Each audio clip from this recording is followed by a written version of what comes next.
Olá, tudo bem? Tudo bom? Para você que acompanha o Gauchinho.com, também o Sala 203. E hoje estamos recebendo um empreendedor, um arquiteto aqui de Serafina Correia, atua aqui na cidade vizinha de Guaporé, que é o Giovanni Piva. A gente vai conversar com o Piva em 2 minutinhos, logo após os comerciais. Fique ligado, a gente já volta.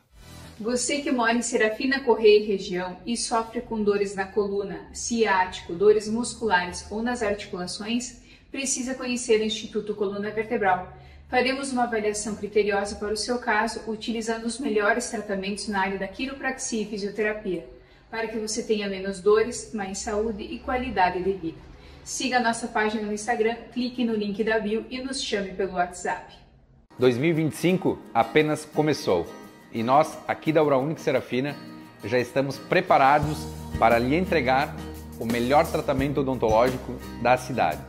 Aqui você faz todos os exames necessários para um diagnóstico correto e preciso do seu caso, facilitando assim o seu tratamento. Estamos preparados e apostos para lhe dar a melhor experiência no seu atendimento. Então, entre em contato agora mesmo e agende a sua avaliação. É simples, rápido e fácil e pode mudar a sua vida.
Estamos de volta e agora sim, nós vamos conversar um pouquinho com o Piva, conhecer um pouquinho da história desse arquiteto natural aqui de Serafina Correia, mas que atua em toda a região. Hoje, especificamente, tem o seu escritório, o Piva Arquitetura e Engenharia, na cidade de Guaporé.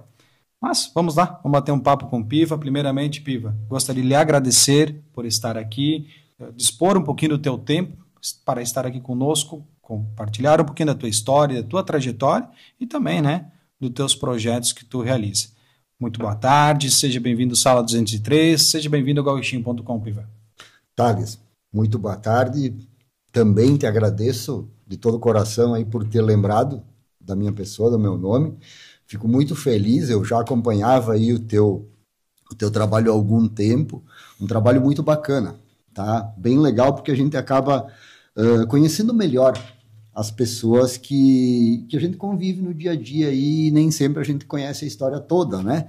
Às vezes a gente só conhece pelo que a pessoa faz ou, enfim, por alguma situação específica, né? E acho bem legal essa iniciativa tua aí de fazer com que as pessoas se conheçam melhor. Acho que é bem bacana, tá? Tendo isso posto, bom, eu sou o Giovanni Piva, vou tentar falar um pouquinho da minha pessoa. Um pouquinho da tua história, tu quase não conhece um pouquinho da tua história, né? Um pouquinho da minha história, acredito que eu seja a pessoa mais capacitada para isso. Eu sou um dos 3 filhos de um casal de pessoas aqui de Serafina Correia, o seu Valdemar e a dona Salete. mas ela é bem conhecida por isso. Eu sou um dos 3 filhos, sou o filho mais velho, tenho 49 anos, né? Nasci aqui em Serafina Corrêa. Até os meus 14 anos eu trabalhei e estudei, né? E com 14 anos eu fui escolhido para ser estagiário na Caixa Econômica Federal. Então, na época, eu fui por 1 ano e meio estagiário na Caixa Econômica Federal, de Serafina Corrêa, aqui, né? Tendo passado isso, o meu objetivo, na época, o objetivo dos adolescentes da minha idade, era estudar fora. Não sabia o quê, mas... Não sabia o quê. Mas a ideia era sair daqui e buscar mais conhecimento, enfim, buscar se aperfeiçoar em alguma coisa, né? Ser alguma coisa. Então, lá pelos 16 anos, eu tinha a ideia de ir embora, ir para Porto Alegre. 17 anos eu caí na rodoviária lá de Porto Alegre e não sabia para que lado ir. Cara? Não sabia para que lado ir. Fui morar com a minha tia uns 3 ou 4 meses, até, vamos dizer assim, para ter uma adaptação, né? Aquela nova realidade. Então, na época, meu tio me disse, por que tu não vai fazer uns cursos no Senac? Né? Eu gostava muito de computadores. Na época, era aqueles computadores com tela verde ainda, né? Os K6. Isso, aquelas coisas bem arcaicas, né? Na época, com os disquetezinhos e coisa, né?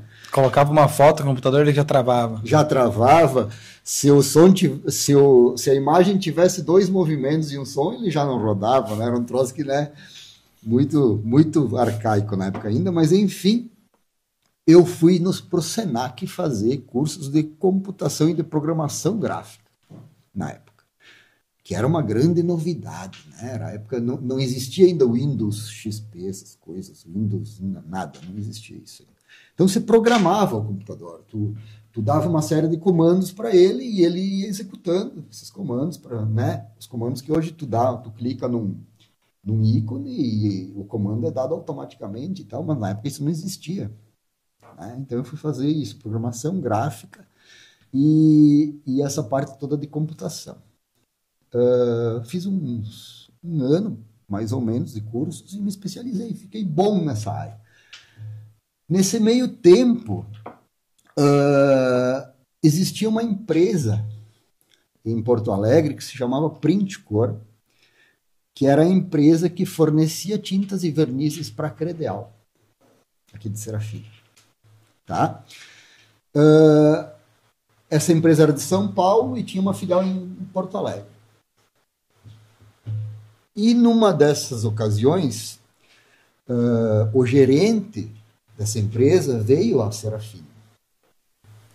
Veio na Credeal. Porque tinha algumas máquinas dando problema de impressão na época. Não conseguiam rodar direito aquela tinta. Então ele pessoalmente veio. E ele comentou dentro do escritório da Credeal, na época, que ele precisava de um funcionário para trabalhar com controle de estoques. Na época, os controles eram feitos manualmente. Não tinha, né? Essas empresas ainda não tinham computadores. E alguém falou no meu nome lá na Credeal. Na verdade, eu tinha uma namorada que trabalhava na Credeal e ela falou do meu nome. Ela disse, não, meu namorado foi morar em Porto Alegre e ele está estudando esse tipo de coisa. Está no Senac e tal. E deram meu contato para esse gerente da Printcor, que se chamava Jorge Nebel, um uruguaio. Durante a semana, naquela época não existia celular, essas coisas, né? Existia só telefone normal, fixo, né? Lá pelo meio da semana ele conseguiu ligar lá no departamento onde eu trabalhava, na Secretaria da Fazenda de estagiário. Ele conseguiu falar comigo naquele telefone, né?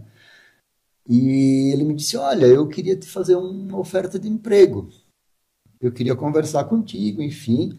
Eu queria uma pessoa do interior para trabalhar aqui, porque eu preciso de alguém de confiança, alguém que eu possa confiar, é todo o controle de estoque da empresa e tal. tu tens interesse?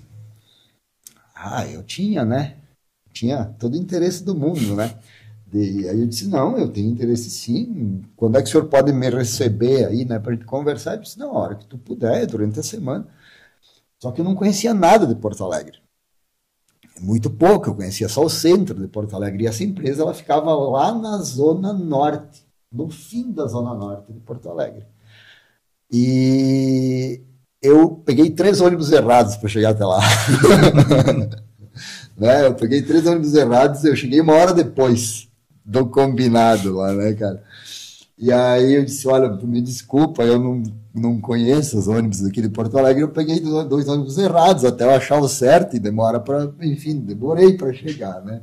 Ele deu risada, ele disse, não, isso faz parte do aprendizado, né?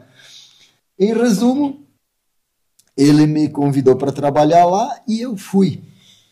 Eu fui trabalhar lá. E aí passou 1 mês, pouquinho, e eu disse para ele, seu Jorge, e se nós fizéssemos esse controle de estoque por computador? Mas computador era algo caríssimo na época, era uma coisa que... Bom, eu tinha acesso ao computador lá na Receita Estadual, lá no prédio da Receita Federal.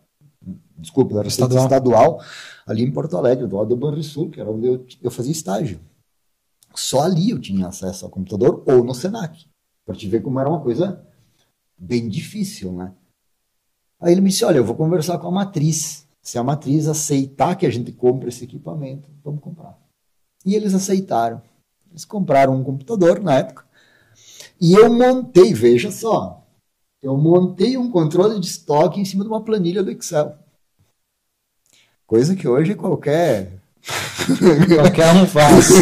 Olha, mas aquela época era uma revolução. É coisa que o básico do básico, né? Entende? Para quem está aprendendo a mexer no computador hoje. Celular aí hoje, né? Mas naquela época aquilo era extraordinário. Deus. Era extraordinário tu ter um programinha que tu lançava o que entrava e tu lançava as saídas, ele emitia uma notinha de saída e ele descontava lá e estava sempre com o saldo certo, né? Aquilo foi uma revolução na matriz ali, né? E por conta disso, eu passei a ganhar um salário bem interessante na época. Bem bom. Bem bom, eu vivia muito bem em Porto Alegre daí. Nessa época eu tinha um carro novo, eu morava num lugar bom, né? Tinha uma vida boa. Aí passou 1 ano ou 2 nessa empresa, e eu pensei, bom, eu não quero ficar por aqui, né? Não quero parar por aqui, eu quero estudar, Meus amigos todos estavam indo a Pelotas. Na Federal. Na Federal de Pelotas. Todos os profissionais que tu conhece aqui, o Ricardo Mesoma, a Vanessa, o Samuel Valar, alguns que me vêm, né, em mente, assim, o próprio vice-prefeito, esse pessoal todo, na época, estava indo, assim, era a menina dos olhos, assim, de todo mundo, era ir para a Federal, para a Universidade Federal, ou a URGS, em Porto Alegre, ou a UFPEL, em Pelotas. Teve alguns que foram para de Santa Maria, né?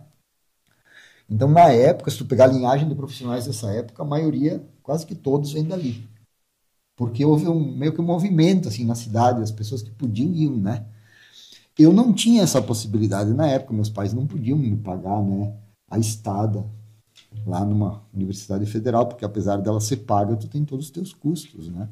Tem manutenção, tem alimentação, tu tem tudo. Enfim, tu tem que viver, né? Exato. Meus pais não tinham essa condição.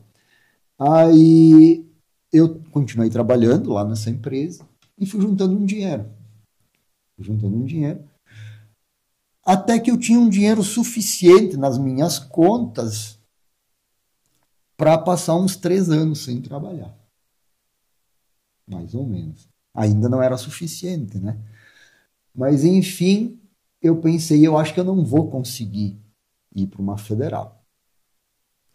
Aí eu comecei a fazer engenharia civil na Unicinos. Então eu trabalhava ali na Zona Norte de Porto Alegre. Eu saía dali de ônibus e ia para Unicinos, em São Leopoldo, todos os dias. Voltava da Unicinos meia-noite, 1h, né? E no dia seguinte ia trabalhar e seguia essa situação. Isso por 2 anos. Fiz 2 anos de engenharia civil. E aí, chegou na época, conseguir bolsa de estudo era algo muito difícil. Não existiam esses programas de hoje, né? Não tinha nada disso. Eram pouquíssimas bolsas de estudo. E eu tentei por algumas vezes, não consegui, né? E seguia pagando, então, essa universidade. Já que eu ganhava mais ou menos bem, eu seguia pagando. Isso se passaram 2 anos e meio, mais ou menos. Num determinado final de semana, alguns amigos meus, que estavam lá em Pelotas, me convidaram para uma festa de formatura, né? Um final de semana. E eu fui. Eu fui lá para Pelotas, fui para essa festa de formatura e aquele ambiente, eu olhei para aquilo e disse, cara, é isso que eu quero. Eu quero chegar nesse lugar aqui um dia, né?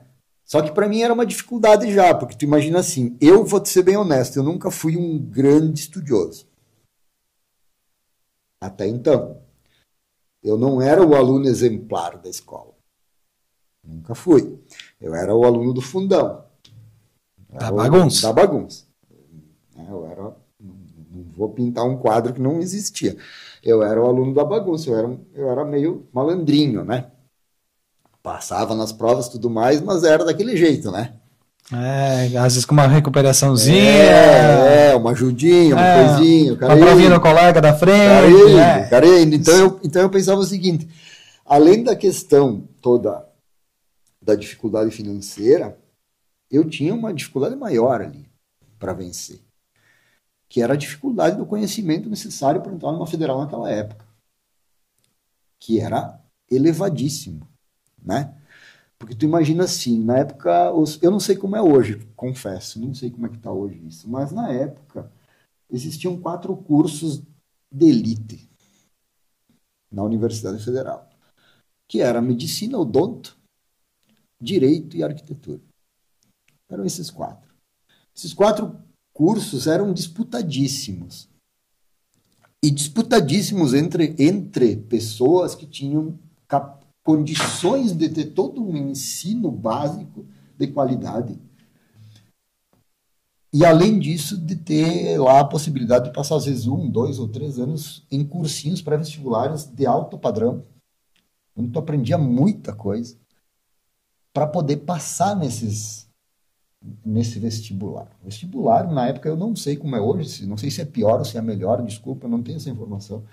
Mas, na época, era algo muito difícil. Tu imagina que a arquitetura tinha 40 vagas. No vestibular, 40 vagas. Né? Hoje tu ouve falar em vestibular com 200, 300 vagas para cada curso. Não, era 40 vagas, homem. E ali vinha gente de São Paulo, Rio de Janeiro, do Brasil inteiro, para competir contigo naquelas vagas. Era 40 mais ou menos por vaga, mais ou menos. Era mais que isso. Dava mais que isso. Eu me lembro do número 48. Você não 48 pessoas por vaga, 50 pessoas por vaga. Tinha cursos que era pior. Medicina era pior, chegava 100 pessoas por vaga. Só que eram 100 pessoas preparadas. Não eram 100 pessoas com pouco conhecimento. Eram pessoas preparadíssimas, pessoas de famílias com condição financeira, né? Então eu tinha esses 2 desafios pela frente. Mas eu saí daquele final de semana lá, daquele fatídico final de semana, pensando que eu não queria mais trabalhar na empresa que eu estava trabalhando e eu queria ser um profissional. E eu gostava muito de arquitetura, gostava muito de construção. Essa parte de construção civil eu gostava demais. Então eu não me via como um médico, um dentista. Eu acho que eu não tenho a menor... Sabe, eu tenho medo de agulha, né? Então eu não me via como um profissional da saúde, não tinha como, era algo que eu não conseguia conviver, mas eu me via muito como alguém da área da construção. Eu me encaixava no perfil muito do arquiteto ou do engenheiro ali da obra. Bom, então eu vou fazer arquitetura. Lembro do dia que eu cheguei para o meu querido ex-chefe, gosto demais dele, seu Jorge Nebo, e eu disse para ele, seu Jorge, eu vou querer sair da empresa. Ele se espantou, né? Ele me disse, tu tá brincando, o que tu vai fazer? Não, mas eu melhoro um pouquinho o teu salário, que já era bom, era um salário bom na época. Eu disse, não, seu Jorge, é que eu quero ser arquiteto. Ele me olhou assim, disse, cara, mas tu não quer ser químico? Ele me disse. Se tu quiser fazer química, a empresa paga a faculdade para ti. Por quê? Porque era uma empresa que fazia tintas, né? E precisa de profissionais. Precisava de profissional. Então, a gente paga a faculdade para ti, tu faz química. E fica, então eu te coloco para trabalhar na área química da empresa. Vai ganhar mais. Não era o que eu queria. Eu disse não. E nesse momento eu acho que eu dei como diz o pessoal vulgarmente, assim, eu acho que eu dei o peitaço da vida, né? Nesse momento eu disse, não, eu vou abrir mão dessa vida que eu tenho, e fiz isso. Saí dessa empresa depois de 6 anos de trabalho, e eu fui me aventurar nessa história de tentar passar numa federal, que na época não era nada fácil. E eu me lembro que fui morar num edifício de 4 pavimentos, onde só tinham estudantes, pessoas que ou estavam dentro da federal já, ou estavam querendo entrar. E eu me lembro de que fomos em 16 pessoas, 16 caras. Naquela leva daquele ano, o ano era 1999, 99. Porque eu passei no vestibular de 2000, e do nosso lado moravam 2 caras de sobrenome Trentin. Hoje, um deles é o chefe da cardiologia do HSVP. Esse cara nos ensinou muito. A gente fazia um pré-vestibular, o melhor pré-vestibular que tinha lá na época. Manhã, tarde e noite. Eu estudava da manhã à noite, mas assim com horários determinados. A gente ia para aula de manhã, fazia o almoço, 2 da tarde começava a estudar até às 7. Às 7 ia para o cursinho tirar as dúvidas do que tinha estudado de tarde e tinha aula de noite. Aí ficava na aula de noite, voltava 10 e pouco, fazia uma janta e dormia, e no dia seguinte seguia o baile de novo. E assim era. E tinha aula sábado e domingo nesse cursinho. Eles chamavam de bailão. Nos domingos, no sábado se virava à noite, de sábado para domingo, com aula. Chamavam de bailão. Isso, na época. E, enfim,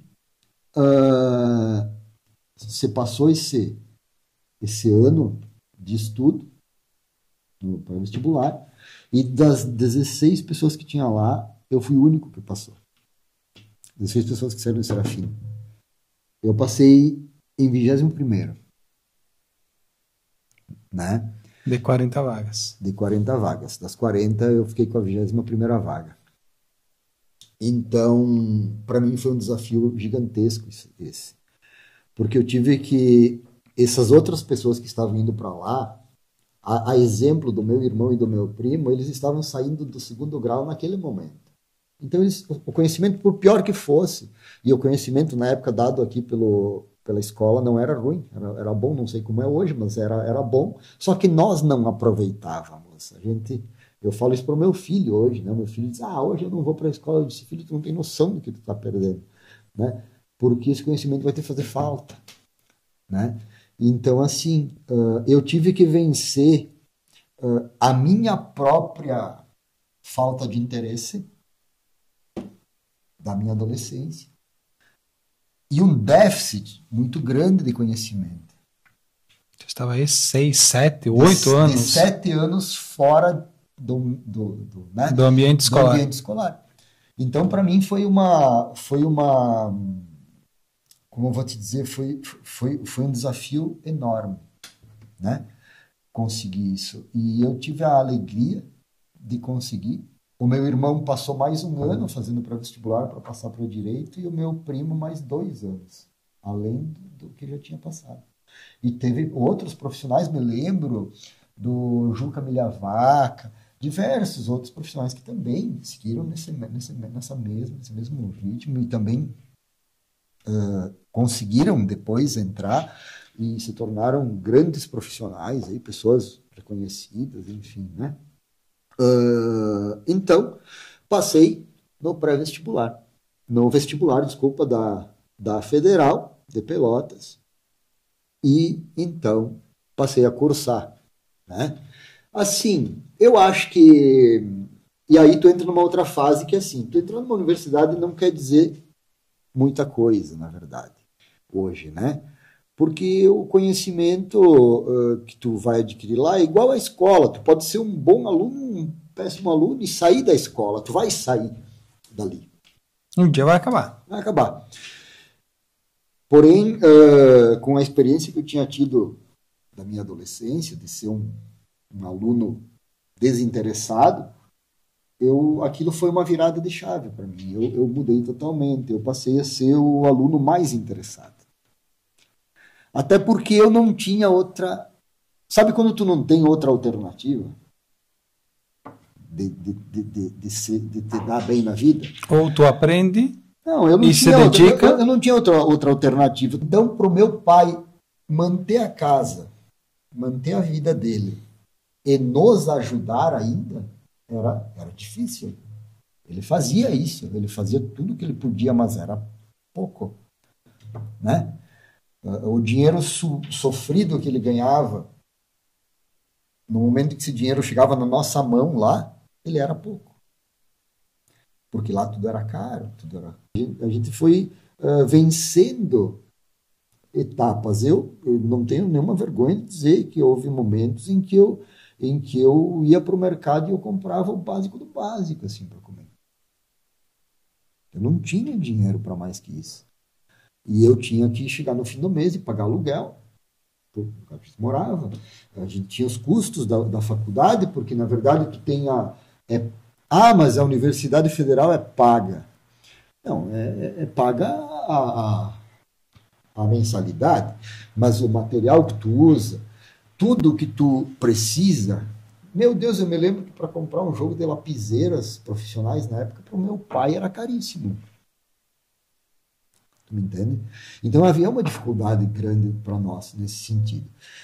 E essa dificuldade me fez abraçar a profissão de forma que eu pensava o seguinte: cara, eu tenho que ser um bom profissional. Eu tenho que ajeitar a minha vida a partir dessa profissão. Porque o custo dela, para mim, é muito alto. Tu me entende? Na época, o custo de estar lá, para mim, era muito alto. Entende? Para nós foi difícil. E essa dificuldade me fez querer ser um bom profissional. E eu fui o segundo aluno a concluir o curso de arquitetura na Federal de forma mais rápida. Perdi só para o Marcelo Miller, um colega meu, um alemão, boca brava, bom de estudo, né? Que conseguiu fazer em menos tempo que eu. Mas... Que tu tinha a opção lá de fazer mais cadeiras, isso? Não era só o tradicional. De fazer mais cadeiras e de fazer em tempo integral. Porque eu podia fazer, por exemplo, só manhã e tarde, se eu quisesse. Mas aí estendia mais o curso. Eu fazia manhã, tarde e noite. Por quê? Obviamente porque eu queria sair daquela condição o mais rápido possível. Eu não tinha fôlego ali. E, claro, no meio desse caminho eu tive a luz de buscar algumas coisas muito boas que me deram um aprendizado bem bom. Por exemplo, eu trabalhei 2 anos na Secretaria Municipal de Educação de Pelotas. Eu fui indicado por um professor lá da universidade. Ele me indicou para uma vaga na prefeitura no departamento de engenharia, e eu trabalhei por 2 anos na SME, Secretaria Municipal de Educação, onde eu aprendi muito, muito. Tu imagina, na época, Pelotas tinha 112 escolas. E nós tínhamos que manter a parte de engenharia dessas escolas funcionando. Né? 112 escolas. Ali aprendi muito, tive contato com profissionais de alto gabarito ali. Engenheiros, arquitetos. A gente tinha uma sala grande, tinha ali 10 ou 12 arquitetos e engenheiros trabalhando, né? Então ali aprendi muita coisa. E dali, quando eu tinha um tempinho, eu saía a caminhar por Pelotas, pela cidade. Pelotas é uma cidade grande, porém com jeito de cidade pequena. Cidade que me dá muita saudade. Eu gostava muito de lá. Cidade muito boa de morar. Como eu não tinha muita condição financeira, o meu dinheiro ia quase que todo para sobreviver e para pagar as coisas da faculdade, no fim de semana me sobrava caminhar. Então eu botava um tênisinho, uma roupa ali, uma bermuda e tal, e ia caminhar. E eu fui caminhar e acabei entrando sem querer num bairro que se chama Baronesa, lá em Pelotas. O famoso bairro Baronesa de Pelotas, um bairro de lindas casas, mansões, casas extraordinárias, assim. Quase todas de arrozeiros ali de Pelotas. Pelotas tem uma casta social bem alta ali. E esse bairro é o bairro onde essas pessoas moravam. Casas fantásticas, aquelas casas como tu vê assim nos seriados norte-americanos, sabe? Aquelas casas grandes, de meia quadra, sabe? Com ligações. Eu comecei a caminhar seguido nesse lugar. E eu olhava e achava interessante que quase todas essas casas tinham a mesma placa. A placa do mesmo profissional. Cara, não sei se por obra do acaso, enfim, ou porque era para ser, eu bati na porta desse cara. Eu bati na porta dele, eu me lembro que ele veio me atender, ele era um senhor. Eu já sou baixo, ele era um pouco mais baixo que eu. Boa tarde, tudo bem e tal. E eu disse, eu queria falar com o seu Paulo Guilain. Aí ele olhou para mim e ele disse, o que tu quer falar com o Paulo? Eu disse, não, eu sou estudante da Federal de Pelotas, aí, de arquitetura, e eu queria conversar com ele, queria ver se tem uma vaga de estagiário aí para trabalhar com ele. Ele me olhou meio com uma cara de desdém, assim. Ele disse, eu sou o Paulo Guilain. Entra aí, vamos conversar. Ele entrou. Ele tinha lá uns 4 ou 5 estagiários no escritório dele, um escritório grande. Me lembro de 2 salas, assim, com computadores. E os estagiários trabalhando. E ele me levou no segundo pavimento. Sentei na frente dele. E ele me disse, que semestre que tu tá? Eu disse, eu tô indo pro 4º semestre. Eu disse, eu trabalho na Secretaria Municipal de Educação, ali, né? E eu acho muito bonitas as tuas obras e queria saber se tem a possibilidade de eu trabalhar contigo e aprender e tal. E ele, na verdade, eu nem sabia, era muito concorrido trabalhar nesse local. Né? Era assim, tinha fila. Era a menina dos olhos de quem pudesse trabalhar com o seu Guilherme. Só que ele me disse o seguinte, nos primeiros 6 meses eu não vou ter que pagar nada. Porque ele disse, tu sabe que para trabalhar aqui no meu escritório tem fila, né? O pessoal lá da universidade manda dúzias de gente aqui para trabalhar e eu escolho os melhores. Eu disse, ok, eu vou trabalhar para ti de graça. E aí eu comecei a trabalhar para ele de graça, cara. Então, para me manter, eu trabalhava meio turno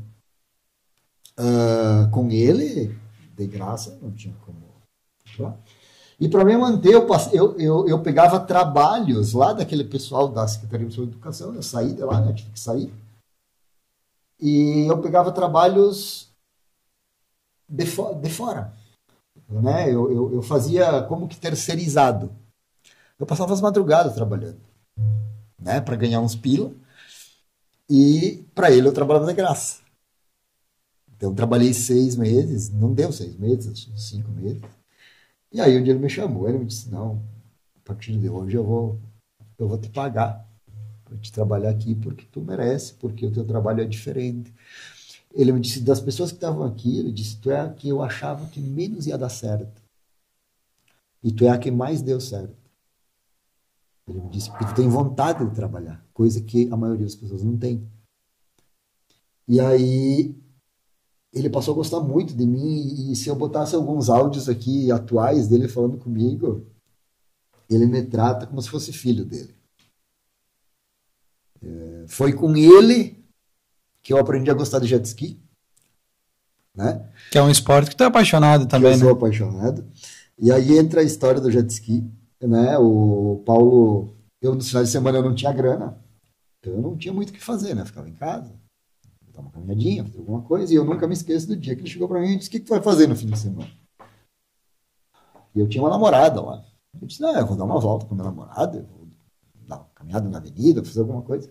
Não, esse fim de semana vai ser diferente. Esse fim de semana eu vou te convidar tu, e tu pode levar tua namorada junto. E nós vamos lá para a Lagoa. Ele tinha uma casa na Lagoa, esse cara é muito bem de vida. Andava de Porsche na época. E ele disse, vamos lá para a Lagoa dos Patos, ali, né? No Laranjal. E eu tenho uns brinquedos. Aí ele disse, vamos lá se divertir um pouco. Cara, tu imagina, né? Eu, um zero ela, né? Mal tinha dinheiro para comer, né, cara? Aí o cara passou a me buscar no domingo de manhã com 2 jet ski pendurados no carro dele, que na época ele tinha um Porsche de 2 lugares e ele tinha um Tempra 0 km. Tempra. Nossa, era uma coisa anormal aquilo, né? Tá. Ele disse, eu vou te buscar. Passou lá em casa me buscar, olhei para trás, aqueles 2 troços pendurados, olhei para aquilo é uma coisa que eu nem sabia como é que aquilo andava, né, cara? Eu não tinha a menor noção daquilo, né? Aí fomos lá para a beira da praia, enfim, da lagoa ali, passamos o dia, ele fez uma carne, estava ele, na época, a esposa dele e tal. Eu disse, tá, bom, eu não vou trabalhar sozinho, ele me disse, né? Então tu me ajuda aí, vamos tirar esses troços de cima do reboque, vamos botar para água, pá, e eu fui ajudando ele e tal e coisa, ele pegou saiu, foi andar, voltou, pá. Ele disse, tá, tu não vai andar? Eu olhei para ele e disse, cara, eu não faço nem ideia de como isso daí funciona, eu não vou nem subir nesse troço aí, eu não tenho noção. Tu tem medo d'água? Não tenho, gosto d'água, sempre gostei. Minha infância foi no Carreiro. Aí ele me disse, mas então, sobe que dentro d'água tu não vai bater em nada. Dá uma volta aí. Eu tremia mais que folha verde, né, cara? Mas subi em cima do tal do jet ski, fui dar uma voltinha e olha, cara, é um equipamento sensacional, é uma coisa que te cativa de tal maneira. E eu andei naquilo e passei aquela tarde e depois andei naquilo e eu disse, o dia que eu tiver condições, o dia que der, eu vou comprar um troço desse. E assim foi. E isso se passaram muitos anos. Eu vim depois de formado para Serafina, né? E eu não queria voltar para cá, na verdade. Eu queria ficar ou em Pelotas ou em Porto Alegre. Mas aí passei minha vida universitária lá em Pelotas, chegou no final, eu digo, e agora, né? O que eu vou fazer, né? Agora eu tenho que trabalhar. Mas eu tinha uma bagagem muito boa, tanto lá dos meus pais de educação, mas em especial desse cara. Eu devo muito a essa pessoa. Paulo Guilain Se ele ouvir esse podcast, ele vai, porque eu vou mandar o link para ele. Eu devo muito, muito para ele, sabe? Ele foi um cara que me ensinou muito. E ele me convidou na época, logo que eu estava me formando, ele me disse, olha só, o que tu vai fazer? Fica aqui trabalhando comigo. Eu disse, não, eu quero ser que nem tu. Eu falei para ele, eu quero ser o dono do escritório. Eu quero Trabalhar na minha área e para trabalhar na mim. minha área para mim. Não, mas então vamos abrir uma filial da Guilain lá na Serra, ele me disse. Né? E, cara, não sei se não era uma boa ideia ou se era. Acho que era. Mas, nesses vai e vem, eu estava me formando, eu vim para cá passar as férias, na casa do pai e da mãe, e eu fui dar uma volta em Guaporé. Dar uma volta em Guaporé e vi algumas obras diferentes. 2 ou 3 obras. Era uma época que, como vou te explicar, estava iniciando um novo estilo de arquitetura naquela época, o estilo contemporâneo. Aqui na nossa região, esse estilo ele estava chegando. As casas, como o pessoal diz grosseiramente, sem telhado, né? As casas mais de linhas retas, mais contemporâneas, né? Mas sem os telhados coloniais, aquelas coisas, né? Que se via muito normalmente. Telha, né? Essas coisas, mais, esses elementos mais clássicos, né? E eu tenho muito essa linha de desenho. A linha de desenho mais contemporânea, mais Mas o teu estilo. mais atual, vamos dizer assim, atual entre aspas, né? Mas mais moderna agora, né? Mais contemporânea. Vi algumas obras bem pontuais em Guaporé nesse estilo e, de novo, fui perguntar de quem que eram essas obras. E, na época, tinha 2 arquitetos muito bons em Guaporé. Duas referências, era o Cristiano Fabris e o Giovanni Girelli, né? O Cristiano hoje ele está mais a questão com a Trabalha estrutura sacra, com a né? parte sacra. O Cristiano sempre foi muito bom nisso, né? Sempre foi um profissional de excelência, né, nessa parte. E na época foi o primeiro com quem eu fui conversar, o Cristiano. E ele me disse, muito bem. O que tu tem para me oferecer, né, nessa... Porque eu não propus trabalhar para ele, eu propus uma Parceria. sociedade, Parceria. uma parceria. E ele disse, certo, mas eu tenho um nome, eu tenho um escritório, eu tenho clientes e tu Não tem nada. Então, tu vai entrar com o quê nessa história? Aí eu disse para ele, olha só, como é que tu apresenta teus projetos? Ele me disse, eu apresento, na época era plantas, né, 2D. E ele fazia as maquetes de isopor. Maquete de isopor. Para mostrar para a pessoa como é que a casa ia ficar, a volumetria da casa. E na época, dentro daquela linha de gostados de computação, eu e o Marcelo Miller, junto com mais 2 ou 3, fomos os primeiros a entregar os projetos de graduação em 3D. Computação gráfica, 3D. Montar o projeto em 3D, enxergar o projeto aqui na tela. Chegar a casa, ou seja, Como ia ficar pronta. Pronta. Muito comparado ao que se tem hoje, muito capenga, né? Muito simplificado. Mas para a época... Mas para a época sensacional, porque tu conseguia ver a casa. Nossa, tu conseguia enxergar aquele troço. E eu disse para ele, cara, então, eu disse para ele, eu posso montar os projetos todos em 3D. E eu acho que vai ser muito bom para ti. Isso porque tu vai conseguir ganhar mais facilmente os teus clientes. Coisa e tal. É mesmo? Sim. Então tinha 2 casas que ele estava fazendo na época. E ele me passou as 2 casas e disse, então monta. Então faça.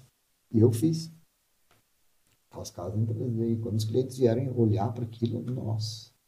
Aquilo era fantástico, né, cara? Tu enxergar a casa que estava na planta, e o cara já dizia, não, mas ó, isso aqui eu não gostei. Ah, não gostou? Então dá para mudar. A tempo, né? Porque o que você fazia? Você fazia as plantas da casa. Começava a construção. Um desenho bem esquemático ali, com algumas linhas e tal, e começava a construção. E um monte de coisa não dava certo, né? Um monte de coisa não ficava como o cliente imaginava. E aí começava aquelas coisas, que até hoje tu vai pegar projeto de casa mais antiga, o projeto de um jeito e a casa de outro, né? Porque nem o pedreiro entendia o que ele estava fazendo, né? Ele ia subindo as paredes, e seja o que Deus quiser, né? Vamos ver que bicho que vai dar isso aqui, né? Entendeu? Então, naquela época surgiu, nossa, 3D, né? Consegui ver, montar em 3D, na época com uns softwares bem jurássicos, assim, né? Software, para te ter uma base, software de engenharia mecânica. Era o ARC, se chamava o AutoCAD antigo, né? Uns programas lá arcaicos, mas tu conseguia montar. Uma dificuldade de edição gigantesca. Para ter uma ideia, eu montei um projeto desse e coloquei o computador para gerar a imagem de noite, às 8 da noite, e a imagem ficou pronta de manhã, às 7 da manhã. Naquele momento ali, a computação gráfica teve um boom que aí começou... Os computadores melhoraram muito. Eu me lembro de ser uma época em que o dólar estava barato. Então, barateou tu comprar equipamentos de qualidade. Placas de vídeo, essas coisas que tu não tinha acesso. E também a placa de vídeo mais rápida também, mais ágil, né? Sim. E isso foi melhorando a galope. Muito rápido, né?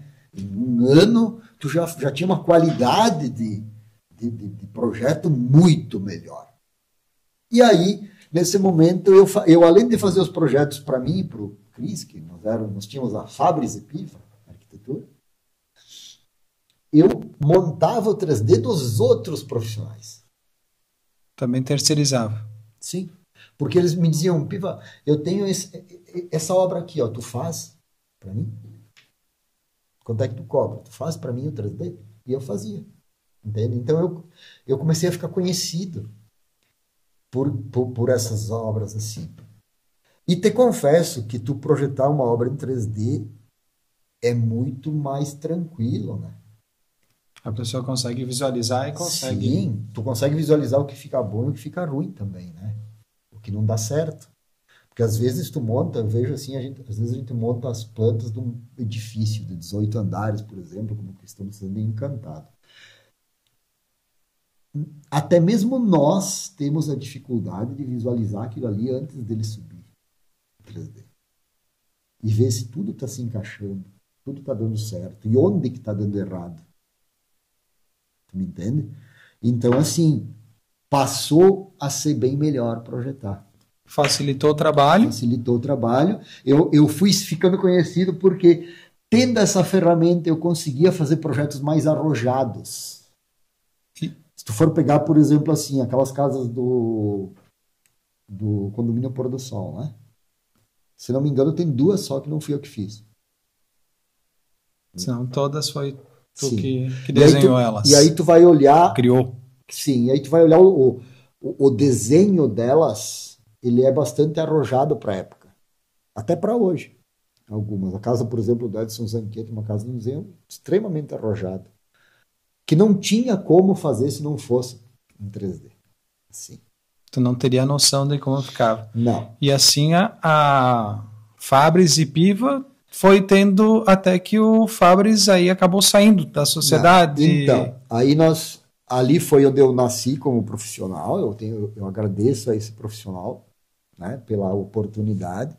Aprendi muito com ele também. Acredito que alguma coisa ele tenha aprendido comigo também.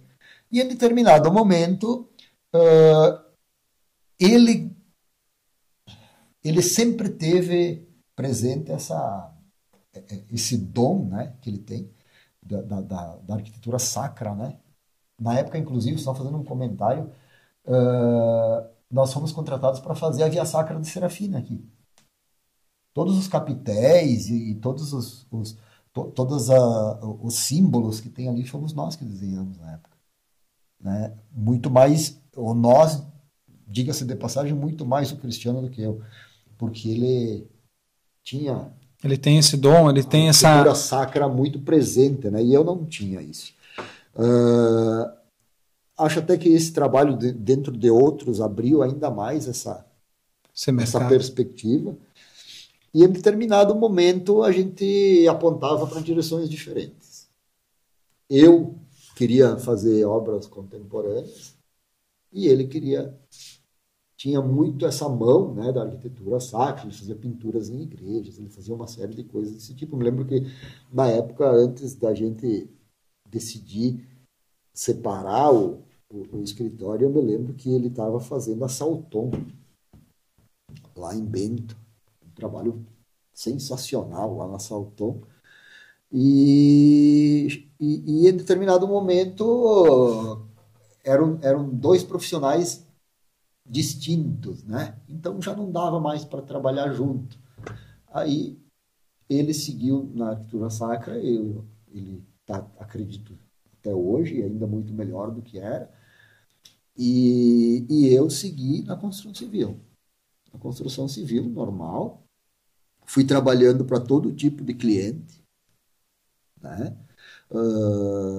Inicialmente eu tinha uma pecha muito de ser um profissional que trabalhava para pessoas com uma condição mais elevada. Eu tentei desmanchar um pouco essa ideia, porque eu entendo que a arquitetura, o morar bem, ele não passa essencialmente por um custo elevado, e nem tu precisa ser uma pessoa abastada para isso, né? Hoje a gente vê que qualquer pessoa que queira fazer uma casa, por mais simples que ela seja, ela tem acesso a um arquiteto, a um engenheiro. Hoje ninguém mais, nem tem como, né, fazer uma casa por conta, né? Que nem se fazia antigamente. Como se fazia antigamente. Então, eu vejo que essas profissões, elas socializaram, né?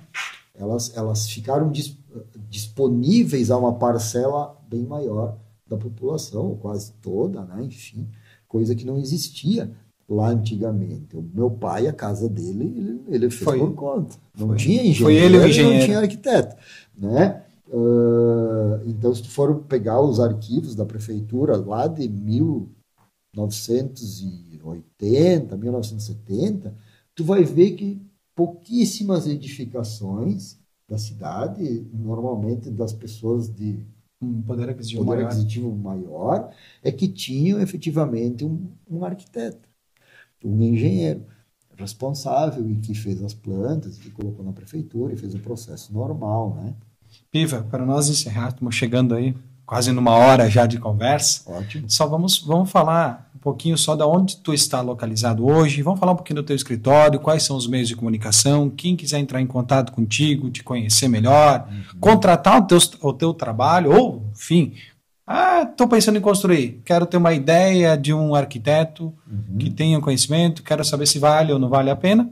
Quais são os teus contatos? Como é para entrar em contato contigo? Muito bem. Então, só fazendo uma ponte aí, hoje a gente trabalha com todo tipo de cliente, todo tipo de condição financeira, tá? Independe se você tem 100 mil para construir a casa ou se você tem 5 milhões. Independe, a gente atende todos os públicos da melhor forma possível e busca soluções, as melhores soluções dentro daquilo que é a realidade de cada caso, tá? A gente tem aí mais de 600 obras já executadas, tá? São 21 anos de trabalho, né? E nesse trabalho eu não conto os trabalhos lá antes, né? Eu conto só os meus ali mesmo. Nesse momento a gente está bastante focado em edifícios de padrão mais... De bom padrão, edifícios maiores.